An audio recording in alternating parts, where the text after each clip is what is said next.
ვეტერანთა ფედერაციასა და სახალხო დამცველს შორის ურთიერთთანამშრომლობის მემორანდუმი გაფორმდა. ვეტერანთა უფლებებს ვეტერანთა ომბუდსმენი დაიცავს. ეს თანამდებობა გიორგი თევზაძემ დაიკავა.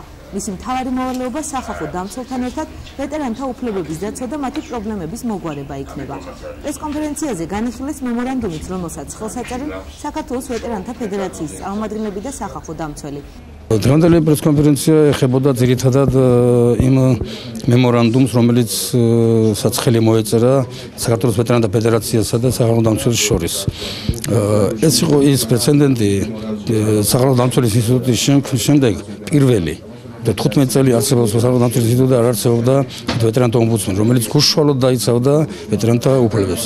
ეს ხელს შეუწყობს შემდგომ ვეტერანების უფლებების დაცვას, როგორც სოციალური ასევე სამართლებრივი, მათი კანონიერი უფლებების დაცვას და გაუმჯობესდება ყოველ შემთხვევაში ამ კუთხით ვეტერანთა უფლებების დაცვა. დღევანდელი პრესკონფერენცია მიიღო იმას, რომ ჩვენსა და სახალხო დამცველს შორის გაფორმდა მემორანდუმი, რომელიც თავის-თავში მოიცავს ურთიერთთანამშრომლობას.